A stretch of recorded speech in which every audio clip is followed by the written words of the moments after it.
Good morning, everyone. I'm James Schmeling. I'm the President and CEO of the National Defense University Foundation. This morning, we're privileged to have Ambassador Greta Holtz joining us to make the opening remarks on behalf of CISA and make introductions of our guest speaker. I'd like to first thank our sponsors for the National Security Briefing Series. That's Tom Frana and Vion and Leidos. Thank you very much for your support and ongoing support of our speakers to educate our students, faculty, and staff. I appreciate that very much. We also have many other supporters. We have a good audience lined up for this, and I'm excited to get started sharing information. And with that, I'm going to introduce Ambassador Greta Holtz.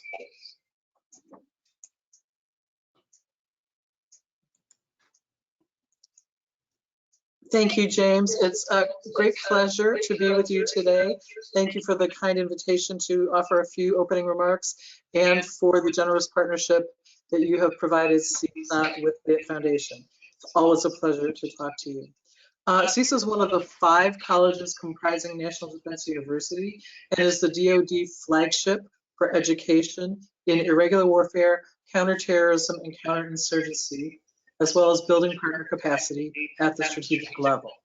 We provide an accredited 10-month Master's of Art degree in Strategic Security Studies with a curriculum that emphasizes joint, interagency, and international partner perspectives in the art of irregular war, counterterrorism, and counterinsurgency. We have a branch campus at Fort Bragg in Fayetteville, North Carolina, where we run the same master's degree program servicing the U.S. Special Forces community along with foreign partner special forces. Our excellent faculty includes academic experts, military officers, and from all services, and senior interagency practitioners. Our college is a bit unique in that approximately half of our student body is international fellows, which we believe helps us build partner capacity across the globe and enables us to have an operational network of alumni. CISA was founded after 9/11. We have over 1,900 graduates from 105 countries, and these comprise an invaluable global network of irregular war experts and practitioners.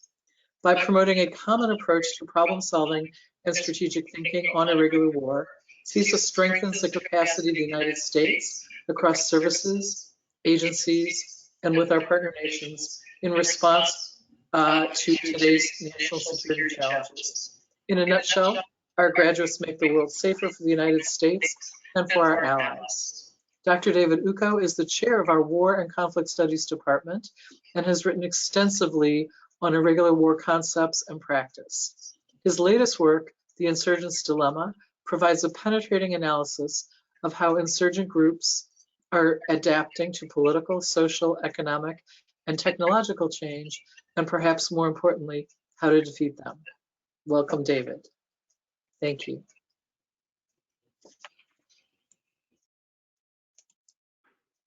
Well, thank you very much for that introduction, and thanks in particular to the National Defense University Foundation for this speaker series and for the opportunity to share some of my research with this community of practitioners. So my talk today is called Innovate or Die, How Insurgents Get to Win Again. And I'm going to spend around maybe 20-25 minutes just to lay out what I mean by that. And then I look forward to hopefully a very spirited discussion afterwards, given that we probably have a fair few experts and senior practitioners on the line. Now, innovate or die. It's my contention that insurgency is in a bit of a existential crisis. For all the hype and the attention that we have given to insurgents over the last 2 decades in particular, it strikes me, looking out across the globe, that very few of them actually win anymore. What I mean by that is that during the Cold War, any number of these groups in China, Cuba, Vietnam, and so on, were able to mobilize politically, build military power, and actually defeat the state and become the new status quo, become the new power. And since around, I'd say around 2009, perhaps, that simply is not happening anymore. There's any number of cases or statistics that one could look at, but the 2 cases that really brought this to my attention were ISIS on the one hand and the Tamil Tigers on the other. Both are formidable groups, both managed to mobilize very effectively, managed to actually govern a significant counter state, or that is to say, an area of the country where they try to sort of show their chops as the new governing authority. But in both cases, once they reached a certain stage in their evolution, once they gave up on the ambiguity, the shapelessness, the fluidity that we associate with insurgency, once they planted a flag in the ground and said, here we are, it was relatively straightforward for states to use military means to basically push them down, to suppress them. And we see this, of course, happening in 3 years in the case of ISIS, admittedly requiring an international coalition, but the caliphate that was is simply no more. And again, in the case of Sri Lanka, it took 3 years after many decades of war to just annihilate that armed group. And that, to my mind, is a dilemma. And my book, therefore, is called The Insurgents Dilemma, because it seems to me that looking across the sort of collective experience of insurgents worldwide, we don't really see insurgents figuring out a way to get past it. In any number of cases, the struggles, they simmer, and sometimes they rise to a boil, but when they reach that point, states are quite adept at simply pushing them back, at sort of repressing the insurgent group, usually through military means. Now, according to counterinsurgency theory, what we should then be doing is addressing the root causes, and we should be talking about the mobilizing drivers and ensure that these types of menaces don't reappear. And states are not terribly good at that. And I think that's why we think of counterinsurgency as being so darn complex. And mostly, as we have come to know it, we just sort of mow the grass. That's to say, we go out and we mow the grass, we clear, or we launch a raid, and we suppress the armed threat, and then we leave, and the grass grows back, and we have to go back and mow it all over again, which is, frustrating and obviously not optimal. But for the insurgents, the grass is nonetheless mowed, and they really have to start all over again. And so that, to my mind, is a bit of a paradox or a puzzle, if you will. After the Vietnam War, which was, of course, very scarring for the United States and not least for Vietnam itself, Henry Kissinger gave voice to the frustration that America was feeling when he said that the conventional army must win, not to lose, and the rebel must only not lose to win. And to my mind, that actually doesn't seem to apply anymore. In any number of conflicts, if you're looking at across the Sahel in Niger or Chad, or in Colombia, Peru, Philippines, Pakistan, any number of cases, it's actually insurgents that are losing by not winning, and the state might not be winning, but it gets to survive, it gets to rule another day, it gets to actually be the constituted authority, and thus I'd say the stalemate favors the state. So in a sense, insurgents' theory of victory is no longer working.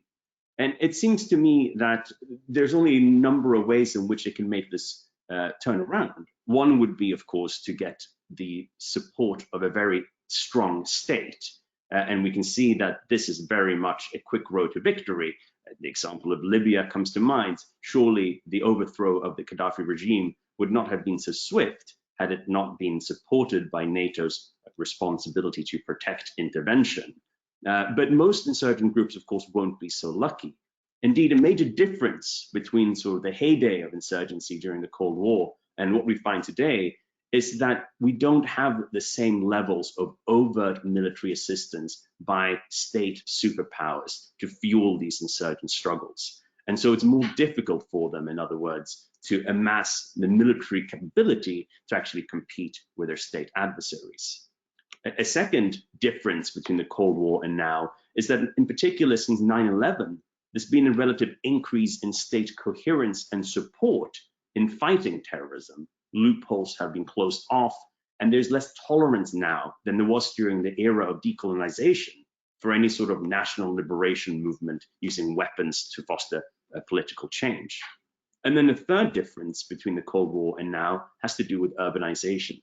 That is to say, during the great era of insurgency, groups had any number of chances to mobilize and build fairly potent military forces in the periphery or in the hinterland of the state and bring the people along in sort of a mass movement that could actually overthrow the status quo. With urbanization, that has become far more difficult, the peripheries drained, and insurgents that are going to try to mass strength must do so under the watchful eye of the state. Now, these changes don't mean that old school insurgency necessarily will end, but I would say that their track record is fairly abysmal. There simply aren't that many cases of insurgent groups winning militarily over a state and establishing itself as a new authority. The one exception I think is worth mentioning is, of course, Afghanistan. But why? Why is Afghanistan an exception? It seems to me that the reason that worked out for the Taliban is because Afghanistan was mired in exactly the same context that we actually saw during the Cold War. We had, in contrast to many other of these contexts, an exceptionally weak and also illegitimate state, not dissimilar in many ways from the colonial puppet regimes that were overthrown with some regularity during the Cold War. We had also a relatively low degree of urbanization, which meant that it became quite difficult to control the hinterland. And also we had, of course, state support for the Taliban via Pakistan. And so in a sense, the Taliban benefited from the enablers that we'd seen in the Cold War. But I dare say that many imitators who might feel inspired by that particular case and seek to do something similar will be very disappointed by their results. So if insurgency is dying, however, I think it is also leading to, and it has already led to, some degree of adaptation. Warfare, of course, is a battle of political wills, and so we should really expect that people who want to change the world, people who want to overthrow governments, the system, and bring in something new, will find new ways to go about it. In fact, my book then, The Insurgent's Dilemma, details in some length 3 broad approaches that pretend to give insurgency a new salience as a strategic threat both to democratic norms and also to stability. And what I'll try to do in the remaining part of this presentation is to give you a flavor of those 3 different new theories of victory, if you will, that I see as pioneering, I see as adaptive, and I see as quite dangerous because we simply do not think of insurgency in this way. So the first approach then I call localized insurgency. And again, if the problem for insurgents is that when they reach a particular level of threat to the state, they are repressed militarily, well, then the localized response is simply to limit the struggle under that threshold where the state truly cares. And we see any number of groups figuring this out by effectively setting up shop in parts of the country that the elite or the government has anyway sort of given up on, or perhaps it was not that interested in being there or governing there to begin with. And I detail 2 different variants here. One is an urban localization, and one is a rural localization of insurgent threats. And if we begin with the urban one, it's worth noting that around 57% of the world's population now reside in urban settings. And slums account for around 43% of the population in developing cities. And these trends are only continuing. And what we're seeing, therefore, is the creation of large megacities, parts of which are simply uncontrolled or uncontrollable by the state. And they're owned instead by various non-state actors. We already see this in the favelas in Rio, parts of Mexico City, and in Honduras, San Pedro Sula. Effectively, criminal gangs emerge that, yes, they're motivated perhaps by profit or narco trafficking or other criminal activity, but they also control territory over time. They control people, they govern effectively, they decide who lives and dies, and they effectively produce then no-go areas for the state. In other words, they are operating very much like insurgencies. Unlike insurgencies, however, these alternative political orders are not seeking to overthrow the state. They're not seeking an active, ongoing confrontation. Rather, they want to coexist with the state and share sovereignty with it. So rather than mounting a counter-state, it's more like a para-state. Para because it exists in parallel with the illicit or established authorities, but it's also exploiting them parasitically to make their ends meet. So the state may survive, it may also not intervene, it may figure that according to its calculations of interest, it's better to let those populations go their own way so long as the state can retain control of what it considers more important. And that then leads to a fragmentation of these megacities into different islands of governance, licit and illicit. And typically, there are even sort of red lines that emerge where these two worlds learn to live with one another, usually based on patterns of corruption and institutional hollowing out or erosion. But if cities provide one setting for localized insurgency, then so do the rural hinterlands that are effectively being abandoned by the state and emptied out of people. Indeed, I don't see rural conflict disappearing due to urbanization, but I do think that what happens on the periphery will become increasingly peripheral to the concatenations of power and people in the sprawling cityscapes. So this then opens up another variant on this localization, similar to that which we see in the city, but occurring instead in rural areas, again, that the state has largely abandoned. We can think, for example, what's going on in northeast Nigeria right now, or perhaps in Baluchistan and Pakistan, in the southwestern parts of Colombia, or perhaps even in Mindanao. That is to say, areas of countries where insurgents are setting up shop, unable to survive, because for the national elites, it is simply too much work or too difficult to re-establish some sense of national governance and control. We see that the capital in a globalized economy cede that which they can't hold, even within their own national borders, and focus instead on where they think the future lies. The effect then is a patchwork of control, similar to that which we see in Syria or Libya, even Yemen, but also northern Mali and other parts of the Sahel. The interesting part of this is that in contrast to the Cold War struggles, I don't think any of these cases are going to lead to an attack and overthrow of the capital. We won't see a Dien Bien Phu because simply there's no point. Instead, these groups survive and do rather well by staying below that threshold and surviving as a political power. And they're able to use even social media, organized criminality to make a name for themselves. They don't need the capital city necessarily to establish their credentials. A key dissimilarity as well with the Cold War is that whereas back then the capital city held the ability to broadcast and the ability to sit in the United Nations as part of a new state, that doesn't seem to be so interesting to most of these groups. Their motivation simply has shifted. So what we instead have then is a sort of localization of struggle based on the calculations of interest of the state and producing an awkward parallel coexistence.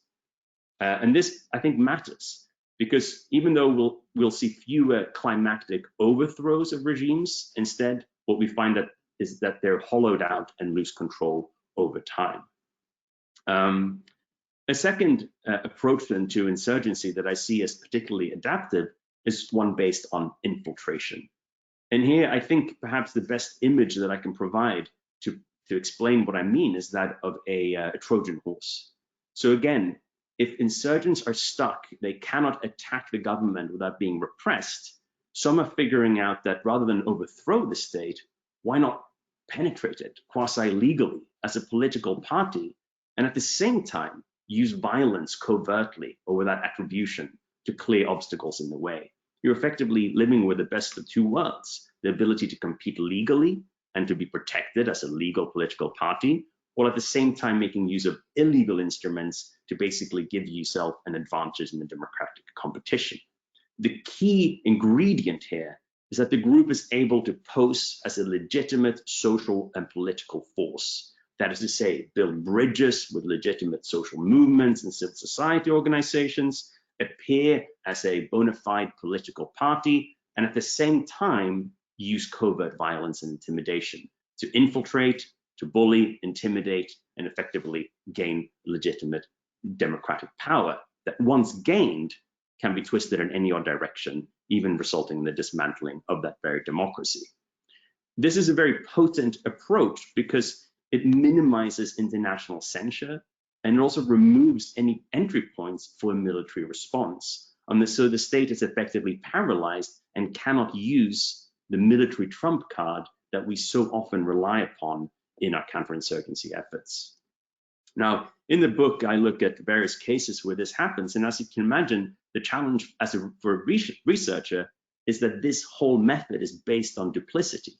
It's based on camouflage. And so how do you go behind the scene and actually reveal that which is meant not to be seen. Well, it is not entirely unproblematic, though fieldwork and careful interrogation, and particularly leaked recordings and other footage of some of these ideologues, it has been very helpful in uncovering the two cases that I focus on, which are Bolivia and also Nepal.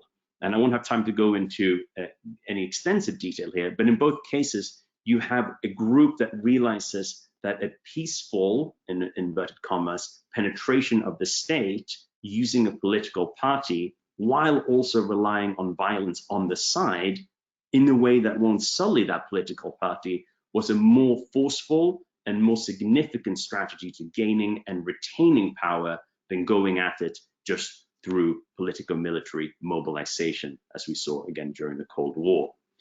It's an approach that also has a certain historical lineage. You can go all the way back to Lenin, who in 1917 argued for the creation of a political party as part of the revolutionary movement and the mingling of licit and illicit methods, and to Hitler, who I think actually did more than anyone to implement this strategy with his creation of a political party and the adoption of what he called a parliamentary path to power.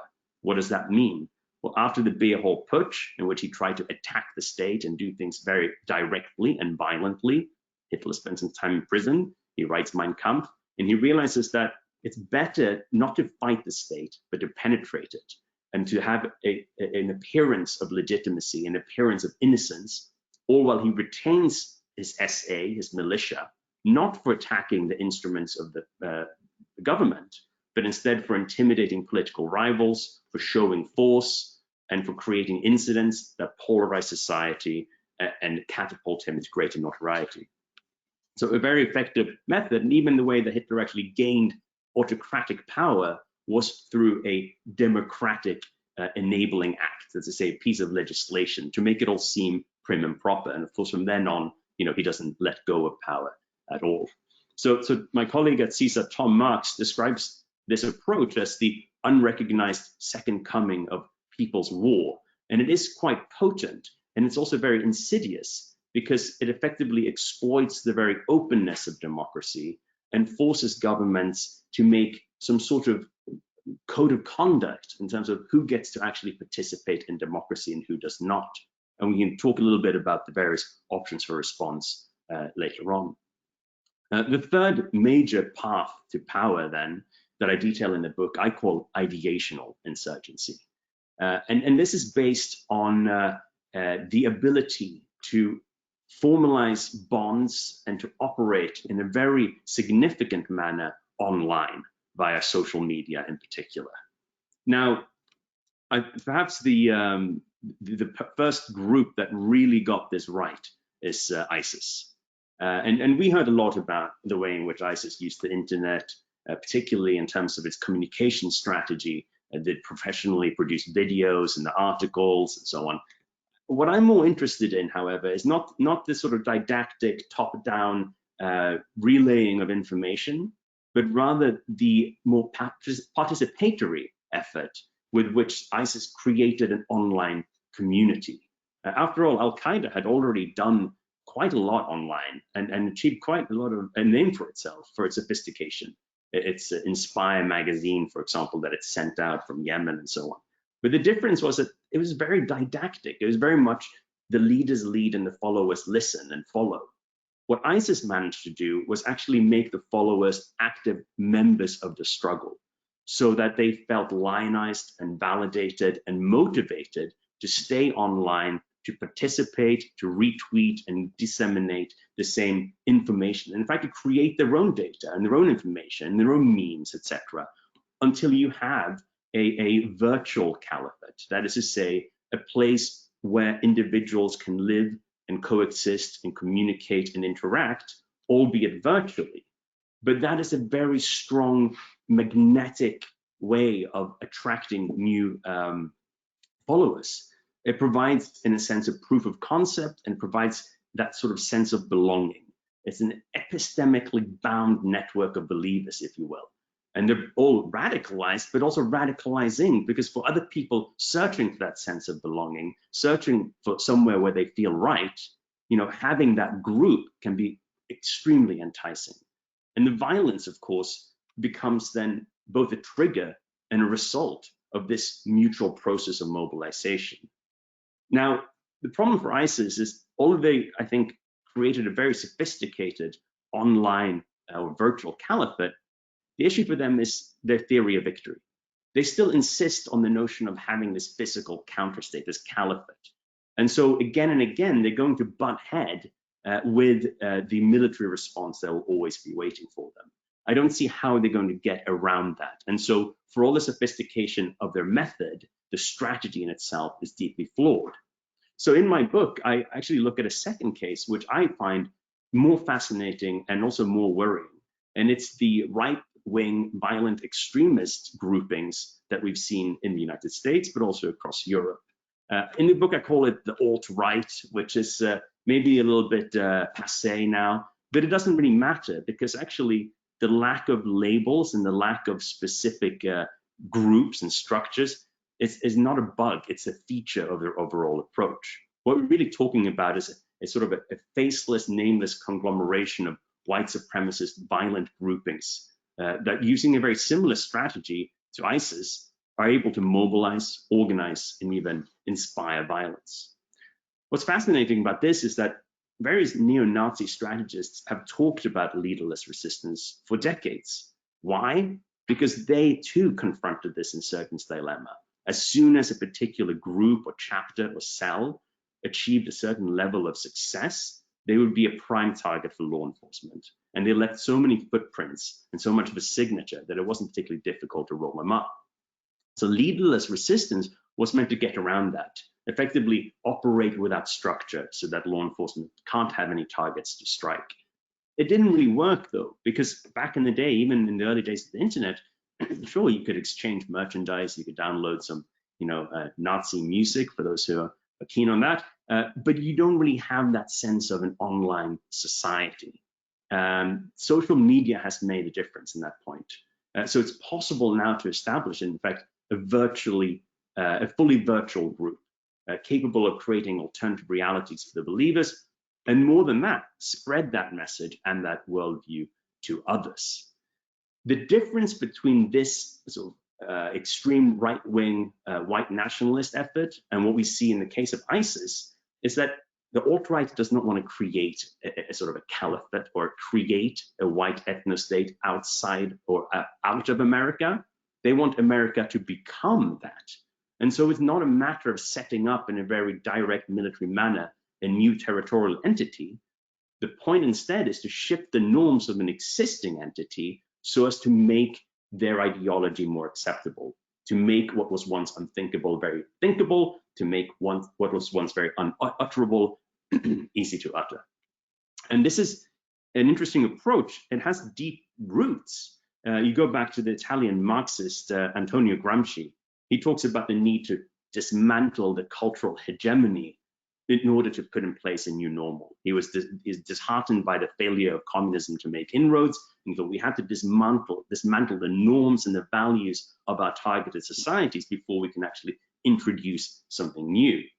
And that's pretty similar in some ways to the way Andrew Breitbart, the founder of the Breitbart online magazine, which was once called a platform of the alt-right, the way he put it when he says that politics is downstream from culture. That is to say, you change the culture, then you can follow with politics. So how does the alt-right do this then? I see it as really following three key prongs or lines of effort, if you will. The first one is have a digital counterstate. That is to say, places online where the hardcore can convene. They can develop content, memes, material, propaganda. They reinforce one another with validation and a sense of belonging, talking the same language, etc. That's fine. That's fairly easy because the internet is very unregulated and you can usually find places in which to hang out. The problem is that you're not going to change social and political norms that way. So the second line of effort has to do with taking on the mainstream. And we saw initially how Twitter became very much the useful idiot for these groupings. It was possible to use hashtags or to achieve virality by hijacking other conversation topics or using memes or bots or sock puppets to basically replicate the semblance of a mass movement. And once you have the semblance of interest, Twitter and other social media companies have algorithms that will help you along the way because they want to foster engagement. But it's not just through posts. You saw in the 2016, 2020 time period how comment sections of various conversations, even on very legitimate mainstream websites, would be taken over by extreme right-wing trolls. Memes would be deployed, trading in irony and making it sort of fun to laugh at the other, or so on. And the point would be to trade up the chain. And what I mean by that is you have to become recognized in increasingly legitimate and above ground settings. And then, of course, you have the possibility of bringing in others. In effect, you provide the appearance of being an irresistible major social and political force. And for those who don't like that, you put them in a very strange dilemma, because either you will engage, in which case you are in a sense bringing greater attention to this particular method, or if you ignore it, you also normalize the message that's being sent. And we could see the sort of end point of these things where hashtags deployed by the alt-right all of a sudden became a talking point, whether it be at Fox News or CNN, or they would go to a campus and deliberately create an incident that would again become a major news item. It was so much so that Hillary Clinton felt the need to actually refer to the alt-right in one of her campaign speeches because she felt that this was such a major problem, and she tried to expose this sort of white nationalist grouping. The effect, of course, was just to give them more publicity and to give them more of a platform. So it really creates a dilemma in how to respond. The third prong then, once you've taken on the mainstream, is the role of violence. You can't have insurgency without violence. And terrorism is very much a corollary of the approach that I'm talking about, because you will have cognitive dissonance between what's happening on the screen in your community and what's happening off the screen when you go out into the street. You're trading in conspiracy, othering, and hate speech on one hand, and then you're encountering society as it is on the other.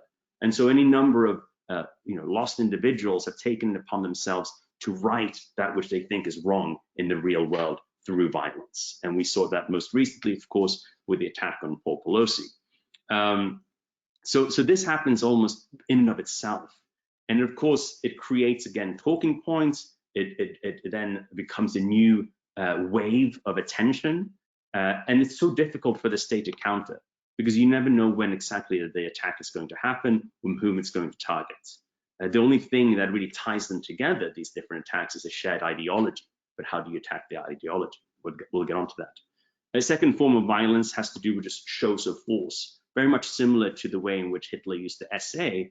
That is just, and back then it was called the Versammlungsterror, that's to say, the terrorism of gatherings. And perhaps 6th of January would be a key data point here. But we also see the use, or not use, but certainly the display of weapons at voting locations and other rallies, effectively, psychologically threatening violence, even though perhaps violence is not being used outright. And in a similar way, we also see the intimidation, bullying, and coercion of cyber mobs deployed online, effectively to silence critics, to intimidate adversaries, and to control the narrative. And again, what's insidious about this is that there's no actual violence. And so in terms of law enforcement, it's very difficult to do anything about it, but it certainly has the same effect as violence. And you can compare it in some respects to what the Taliban did with night letters. They would drop off a letter at a household where they want people to leave and say, if you're not gone in the morning, we'll kill you. And people would leave. And so the violent act is forestalled, but the outcome is all the same. So let's talk a little bit about what the state can do to counter these things. I'll be very brief on this, and we can touch on it again in the Q&A, hopefully. It should be said that states are pretty bad at countering insurgency to begin with, but we have this trump card of military superiority, and it's helped us. We've done well enough by doing just enough. And of course, that is one way of going about it. But if insurgents are now taking the military targets off the playing field, we're going to have to figure out new ways of going about it. So if you think about countering localized insurgency, well, how do you do that? In a sense, this strategy relies upon the ability of staying below the threshold where the state will care. And so one key requirement then will be for states actually to win back populations and territory, of connecting these positively to the government. But you can see how that's quickly going to exceed both the state's ambitions and perhaps also its capacity. So this is an issue. To date, the main response has been apathy. That is to say, we know there's a problem, but it's over there in that part of the city that we don't care about, or in that part of the country that we've given up on. But that, to my mind, is not really an option, because it contributes to this erosion of institutions, of the government, and really the erosion of the state system as we know it, with entire societies becoming fragmented. So if we can't necessarily wish for an enlightened approach and sort of a full resumption of barbarian sovereignty, and at the same time we can't tolerate that fragmentation because of the instability that it breeds, maybe in the middle we have to start thinking more creatively about how we tie together these states and societies. States and societies that didn't have much by way of cohesion to begin with. How can we work through intermediaries and interlocutors at the local level who can at least bring some degree of oversight, perhaps even order, even if it's in a highly decentralized manner? Arguably, this should have been a key talking point and lesson from our engagement in Afghanistan, given the nature and structure of that society. But unfortunately, as with everything from that conflict, we've rather moved on without looking back. How to counter infiltrative insurgency? This is extremely difficult, and I alluded to this earlier, because in effect, we have to decide then who gets to play, who gets to participate in democracy. And democracy is all about participation. If you're not allowing certain groups to participate, what kind of democracy is that? But of course, we also don't want to have people in, we don't want to have people in the heart of our government just in the name of inclusiveness and peace. And so we have to, in a sense, engage with what Karl Popper called the paradox of tolerance. He noted that unlimited tolerance must lead to the disappearance of tolerance. Because if you tolerate those who are themselves intolerant, you're in a sense giving them the excellent opportunity and advantage they seek. So what kind of code of conduct can we evolve to protect democracy without harming it? There's already a fair bit of scholarship on militant democracy and on defensive democracy, where various countries have tried to do exactly this. The issue here is that infiltrative insurgency trades in duplicity and in subterfuge. And so you really have to get behind that conspiracy without at the same time coming up with your own theories to alienate legitimate political opposition. So it's an ethical and strategic minefield. Lastly, how do you counter ideational insurgency? Obviously, we hear from Facebook and I guess until recently from Twitter about how much they're doing to take this type of material offline. And quantitatively, they're doing a very good job. I mean, you're talking about sort of 90-something% of harmful material being removed before it even makes it online. The problem, however, is that there's sort of a cat and mouse dynamic here, where insurgents will use more subtle methods of communicating or gray content, the use of irony or subterfuge to deliver their messages. Also, it's very difficult to police. It's easy to get rid of some offensive propaganda, but it's very difficult to police the effects of protracted engagement and exposure to an online forum day after day, when they're just talking, they're just engaging, they're just communicating.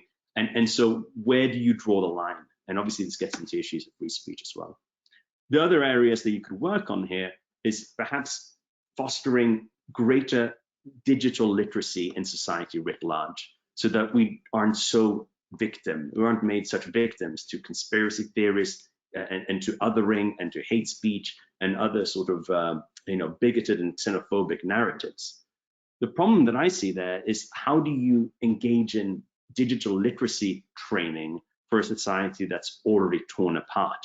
How do you talk about finding common trusted sources and authorities when you can't agree on what truth actually is? And unfortunately, that's sort of where I see the United States at present. And so I am a little bit apprehensive as to how we're going to take any number of steps back in order to take the necessary steps forward. Who is the legitimate authority that can actually lead that process, and how do we reconcile when epistemologically we're so far apart? That leads me to my conclusion, which is that behind all of the different response options that I detail in the book, one of the key areas of emphasis remains legitimacy. It is still the center of gravity of all matters relating to insurgency. So any strategy of suppression, censure, even engagement has to, in a sense, be accompanied by some good vision and reason for fighting. What are we actually trying to achieve? What is the unifying vision for the future? This has been a weakness in our current counterinsurgency campaigns, yet I dare say it's an area that's going to become more salient in years ahead. So with that, I'll conclude my comments, and I look forward to taking a few questions from the audience. Thank you very much for being here, and thank you for your attention. I look forward to now hearing from you. Thank you for those remarks. I appreciate that very much. A very, very interesting topic and relevant to a lot of things that are happening around the world and here right now. The questions are starting to come in from the audience, and for those of you who are unaware, there is a sidebar that says questions, and you can type in your questions there, and I will read those questions to Dr. Ucko. I have two questions here that have come in already, so bear with me for 1 second because they literally just came in. How do you see the tremendous growth in cyber favoring insurgents or responses to insurgency? Sorry, the tremendous role of cyber. So the question is, do all the tremendous growth of cyber and communication and social media favor insurgents or responsiveness to insurgents?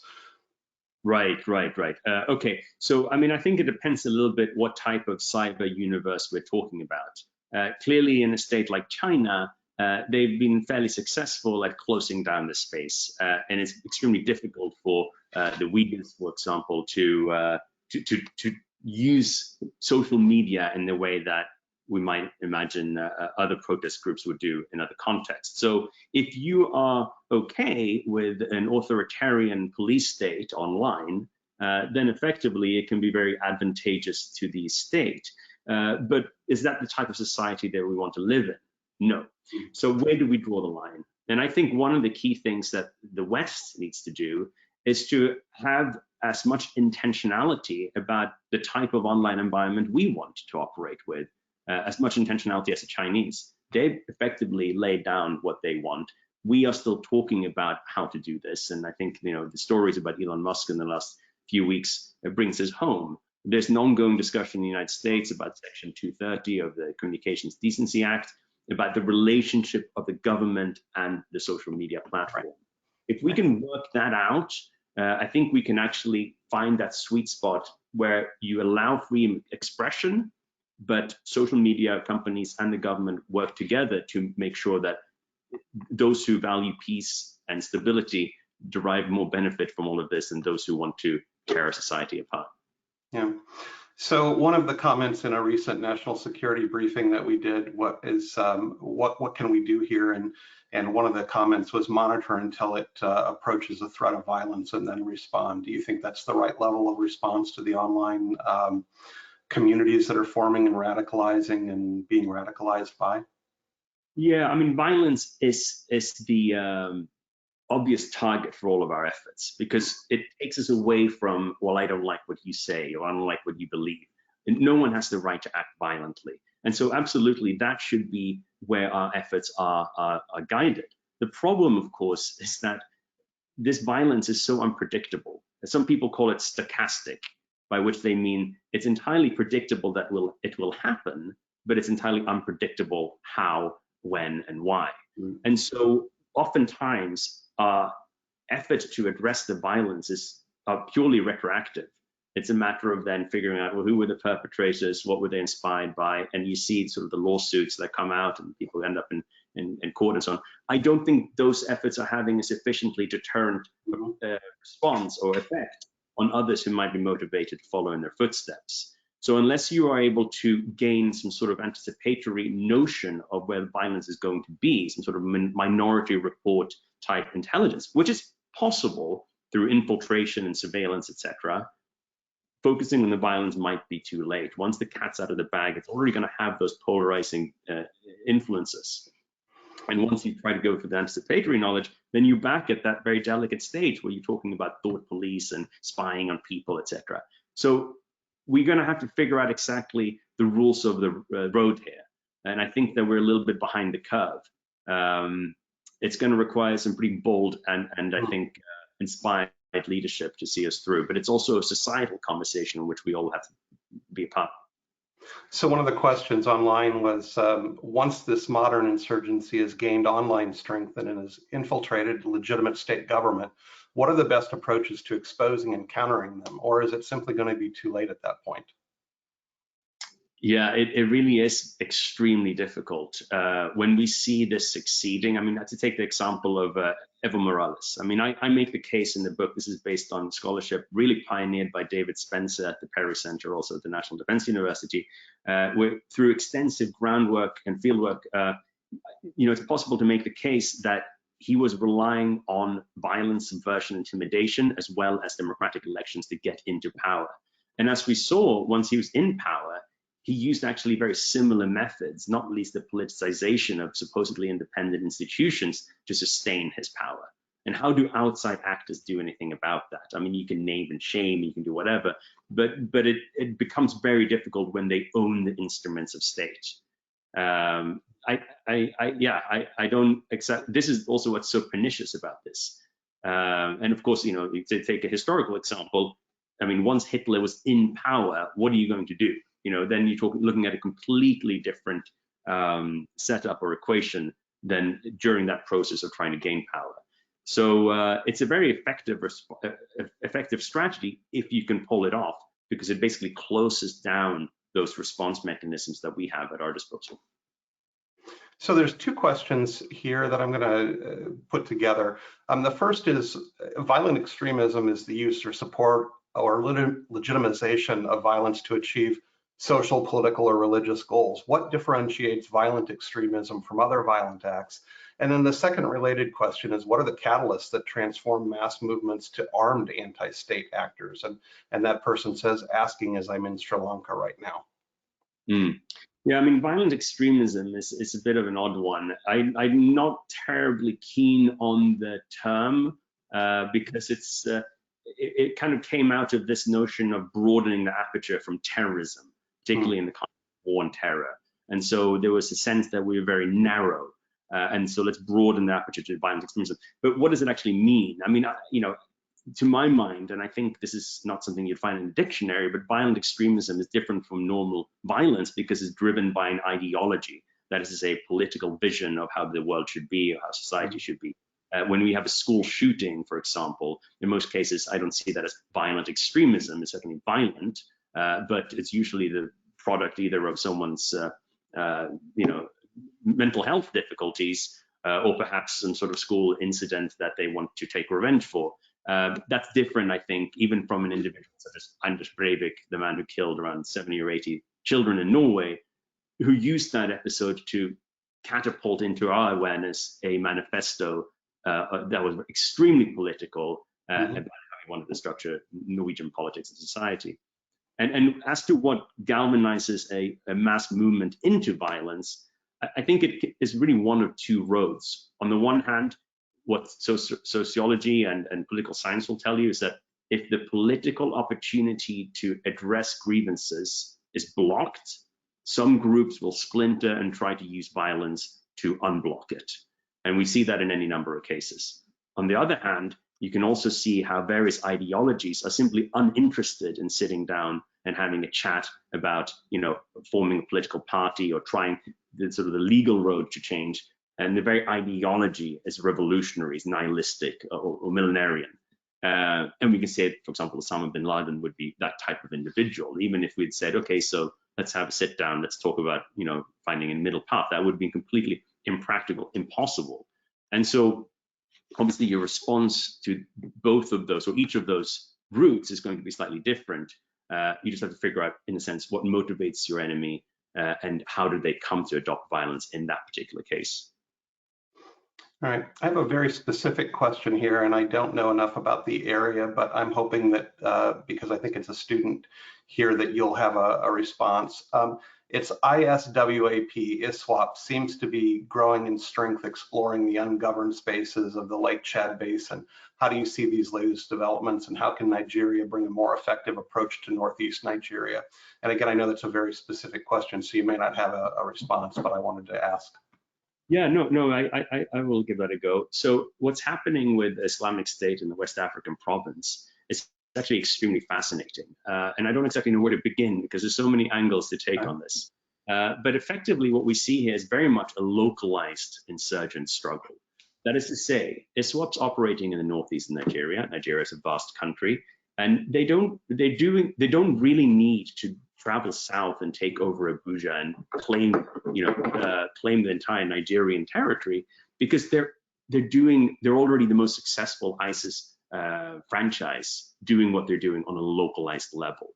And so long as they stay localized, they will also escape the brunt of a Nigerian repressive response. Nigeria is capable of launching such a thing, and they did so with the predecessor of JAS or Boko Haram, as I recall, using mercenaries and what have you.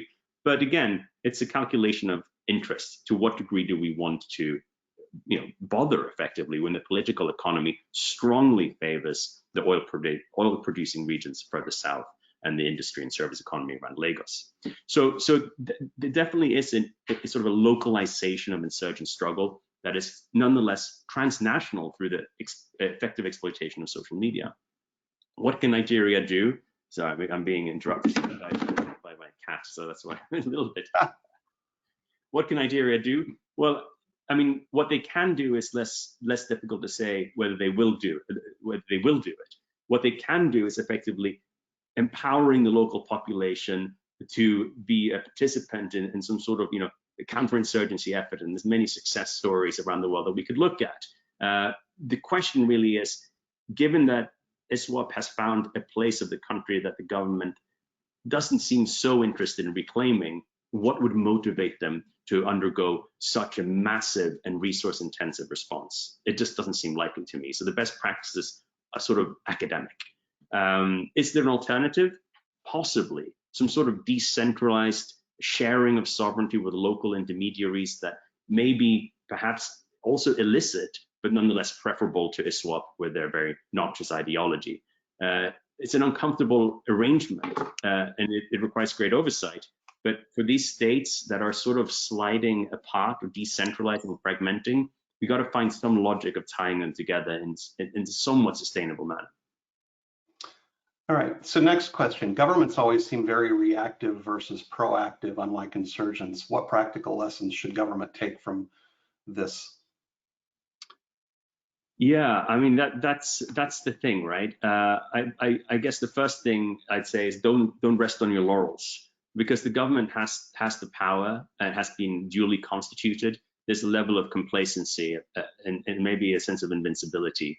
The threats to democracy and stability are ubiquitous, and our adversaries are definitely a learning organization. So what we need to do is probably work harder to identify our own weaknesses, the drivers of mobilization into violence, the reasons for it, and the vulnerabilities that those actors are exploiting to gain legitimacy and a foothold. And then I think we need to challenge our own conceptions about what the threat strategy might look like. Again, we have this idea of insurgency that's firmly rooted in the Cold War. That's not what the struggle looks like anymore. And I think we're blindsided sometimes when they've adapted and we're still fighting the last war. But then finally, I think we have to figure out what we're fighting for. What's the reason for the state? What's the best argument for the government to survive? In a sense, are we in a sense fighting for something that people buy into?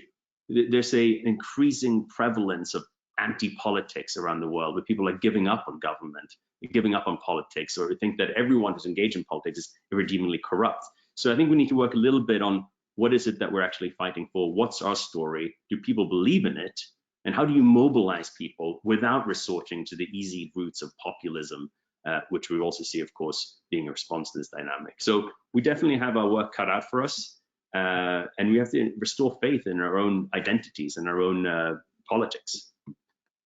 Do you think insurgency is a risk here in the United States? And the second component of that is, what role will insurgencies play if we ever have a large-scale conflict with our primary adversaries?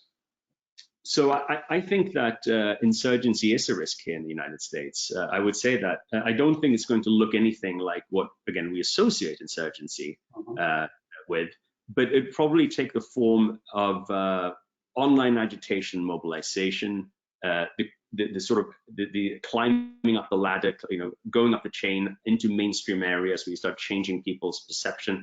And it's quite worrying to me that already now in polling, you see a very wide acceptance of discredited conspiracy theories on the part of, millions of voters. That, to my mind, illustrates the danger of this Gramscian approach of eroding norms and values to be able to put in place something different, something more exclusionary. So it's a violent political struggle about what America is going to be.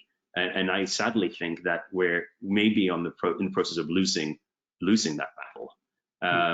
And I speak about in the book some of the countermeasures that we could look at, but there are no easy answers. And then I think, in terms of a strategic competition, so you're looking across or away from the US borders, states, Russia, China, Iran have definitely picked up on the pioneering strategies that I detail in my book. And for example, you see Russia sponsoring what they'd like to present as a localized insurgency in eastern Ukraine until, the war that kicked off in February. And they do the same thing in Moldova, arguably in Georgia, even, you could say. You see Iran sponsoring infiltrative insurgency in Lebanon, in Iraq, and so on. They're basically having people or actors in power, in government, that also have an armed militia on the side. Talk about an irredeemable corruption of Democratic Party politics. You don't go back from that very easily. And then, of course, in terms of the ideational piece, both Russia and China are very adept at using the internet to create the semblance of mass movements, to fragment societies, and so on. So they've wisened up to the new ways in which insurgency can be exploited.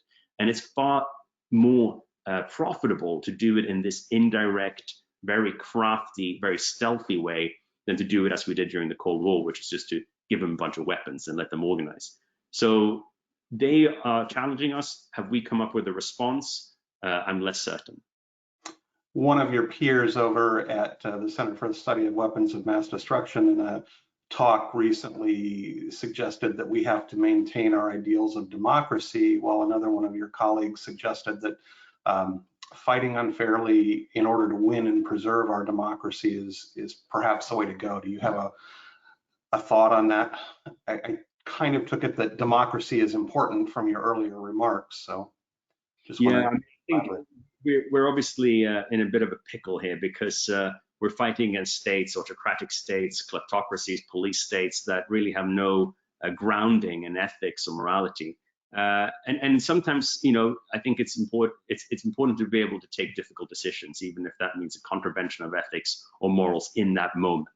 However, I would contend that at the strategic level, the key advantage that the United States has is its grounding in certain values and in certain traditions. And if we were to lose sight of those by breaking the rules too often, then again, what are we fighting for, and how are we going to mobilize our partners and our allies to actually stand up and sacrifice for what we want to achieve, if it's just as brazen and as empty as what our adversaries are proposing? So that's part of our American dream and our competitive advantage and the idea of the shining city on the hill, if you will. We have one more minute, so I'm going to give it to you to summarize any last remarks that you may have. Yeah, no, sure. Thank you for that opportunity. So I would say that obviously in the United States right now, particularly in the DoD, there's this notion that insurgency is dead. And that's in part because of some rather solipsistic feeling that because we're out of Afghanistan, therefore insurgency is no longer relevant. I would contend that not only is insurgency not dead, it is changing. The title of my talk is Innovate or Die. We see innovation. The stupid insurgents are already gone, and we're going to face more creative, stealthier, and more pernicious adversaries in years and decades to come. And so I think this is an area where we need to remain seized not least because states will seek to capitalize on these types of struggles to weaken our credibility and to target our legitimacy. So with that said, I thank you for the opportunity. I encourage people to pick up the book, and I look forward to future opportunities to discuss these issues, either on or offline. David, thank you very much. I'll note to everybody there are signed copies at the NDU bookstore available for purchase, or you can purchase at Amazon, and I would encourage you to choose the NDU Foundation as your charity of choice if you don't already have another one, and support our efforts to support NDU. Thank you very much, Dr. Ucko. I appreciate your time. Thank you, Chancellor. Oh my goodness. Thank you, Chancellor Holtz. I apologize. I'm sick and I'm taking all kinds of medicine today, but thank you for your attention on this, and we'll look forward to the next one coming up. Thanks, everyone. Thank you.